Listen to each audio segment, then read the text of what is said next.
আসসালামু আলাইকুম প্রিয় ভাই ও আপুরা, দেশ ও দেশের বাইরে যে যেখান থেকে আমার ভিডিও দেখছেন সবাইকে জানাই আন্তরিক শুভেচ্ছা।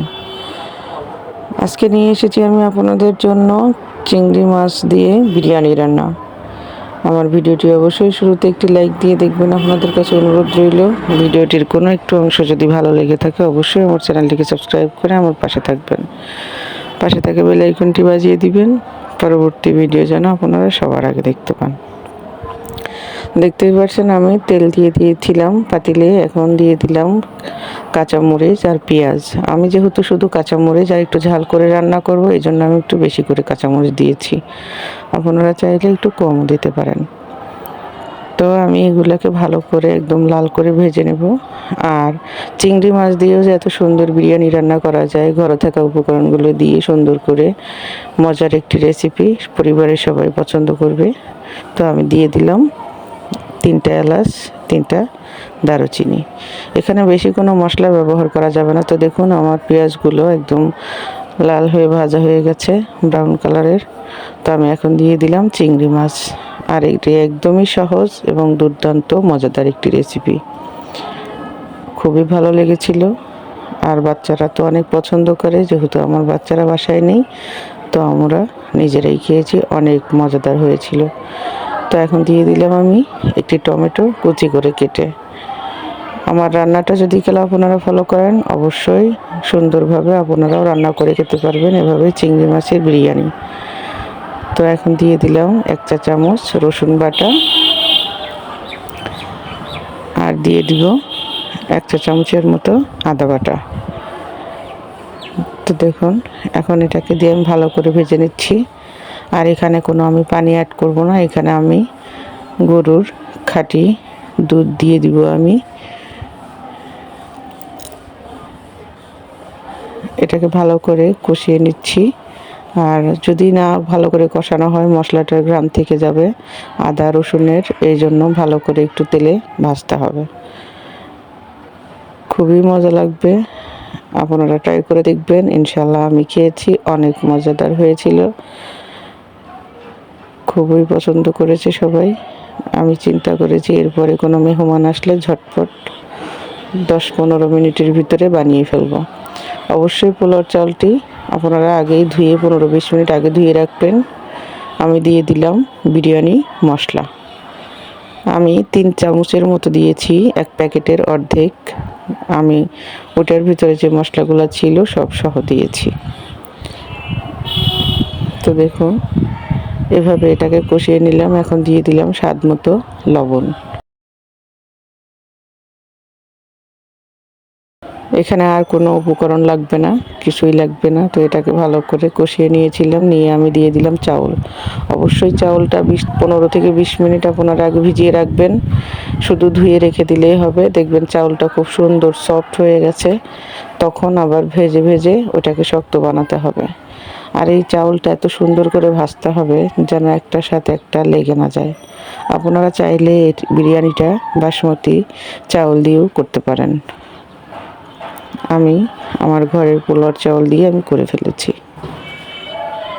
খুবই সহজ কিন্তু মজা অনেক বেশি। আর আমাদের মতো যারা ফ্যামিলিতে থাকি সবাই সব সময়ই চিন্তা করি কোনো একটা শর্টকাট কিছু রান্না করব, তো এটা তো একটি পারফেক্ট রেসিপি। তো মাশাআল্লাহ আমার চাউলটা প্রায় ভাজা হয়ে গেছে। এখানে অবশ্যই গরম পানি অ্যাড করতে হবে, ঠান্ডা পানিটা দেওয়া যাবে না। ঠান্ডা পানিটা দিলে আপনার চাউলটি আবার ভিজে অনেক সময় লাগবে গরম হতে, তখন ওইটা চাউলটা নরম হয়ে যাবে। এখানে অবশ্যই গরম পানি অ্যাড করবেন। আর এভাবে একবার রান্না করে খেয়ে দেখবেন যে কতটা মজা হয়।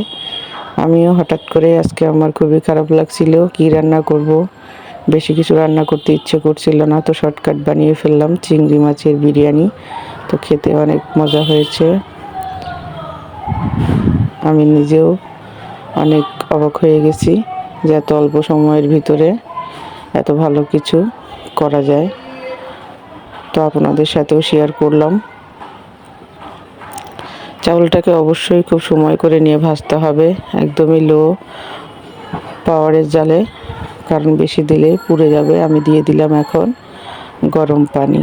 আর এই গরম পানিটা দেওয়াতে আপনার বলকটা যখন তাড়াতাড়ি আসবে, চাউলটা বেশি হবে না, ভিজবে না, আস্ত থেকে যাবে। আর পানিটা অবশ্যই পরিমাপ মতো দিবেন। আমি এখানে 2 পট চাউল দিয়েছি, তো 4 পট পানি। তো দেখুন আমার চাউলটা কি সুন্দর আস্ত আস্ত রয়ে গেছে। আমরা মনে করি পোলার চাউল কিছুক্ষণ সময় ভিজিয়ে রাখলে হয়তো সমস্যা হবে না। ধুয়ে 15 থেকে 20 মিনিট যদি কালে আগে ধোয়া যায় চাউলটা, তাহলে ওই চাউলের পোলাও বা বিরিয়ানি অনেক সুন্দর হয়। তো দেখুন আমার এই যখন এরকম হয়ে গেছে, একটু নিচে রসালো ভাবটা আসে, আমি তখন ঢেকে দিলাম। আর আমি একটি কাগজের সাহায্যে এই ঢাকনার ছিদ্রটা বন্ধ করে দিয়েছিলাম, আপনারাও দিয়ে দিবেন। তো দেখুন এখন কোথাও একটু পানি নেই, আর সুন্দর ঝরঝরা। বাদ বাকি যতটুকু দেরি আছে এখন রেখে দিলেই, ঢেকে রেখে দিলেই সুন্দর মতো হয়ে যাবে। অল্প সময়ে অতি মজাদার খাবার বানাতে চাইলে অবশ্যই এই রেসিপিটা আপনারা ট্রাই করে দেখতে পারেন। আমার আপু ভাইয়েরা আমার ভিডিওর কোনো একটু অংশ ভালো লাগলে অবশ্যই আমার চ্যানেলটিকে সাবস্ক্রাইব করবেন, একটি লাইক দিবেন। একটি কমেন্টের সূত্র ধরে আমি চলে যাব আপনাদের পরিবারে, অবশ্যই একটা কমেন্ট রেখে যাবেন আমার জন্য। তো দেখুন মাশাআল্লাহ, এখন ঝরঝরে চিংড়ি মাছ দিয়ে যে বিরিয়ানি রান্না করা যায়, এটা আজকে আমি ট্রাই করলাম। তো মাশাআল্লাহ অনেক সুন্দর হয়েছে। আমার আপু ভাইয়েরা আপনারাও কমেন্টে লিখবেন কেমন হয়েছে। আর আমার আপু ভাইয়েরা আপনারা যত সুন্দর সুন্দর কমেন্ট করেন, আমি আসলে অবাক হয়ে যাই, আমার খুবই ভালো লাগে। আর অনেক আপুরা আজকে দেখতেছি কিছুদিন ধরে কমেন্ট পাচ্ছি না, বা তারা হয়তো ভিডিও দেখছে না, কিন্তু আমি সবার ভিডিওই দেখতেছি। অনেক জায়গায় কমেন্ট করছি, কেন যেন আমার কমেন্টটা শো হচ্ছে না, কিন্তু ভিডিও দেখতেছি। তো আমি বুঝতে পারছি না, হয়তো কোনো সমস্যা হতে পারে। তো আমি সবার ভিডিও ইনশাল্লাহ দেখি যতটুকু সময় পারি। যদি আমার হাতে সময় কম থাকে বা ফোন কাছে না রেখেও আমি কাজ করি, ভিডিওগুলো ছেড়ে রেখে দেই, যেন আমার আপু ভাইদের অনেক উপকার হয়। লাস্টে একটা কমেন্ট করে দিই যে আমি আলহামদুলিল্লাহ, সুবহানাল্লাহ এগুলো বলে, বা মাশাআল্লাহ, কারণ আমি না দেখলেও তাদের ওয়াচ টাইমটা পুরো করে দেই, কারণ আমি বুঝতে পারি একটা ভিডিও বানাতে অনেক কষ্ট হয়। তো আমার আপু ভাইরা যে যেখানেই থাকবেন সবসময় ভালো থাকবেন, সুস্থ থাকবেন এই কামনা করি। আল্লাহ হাফেজ।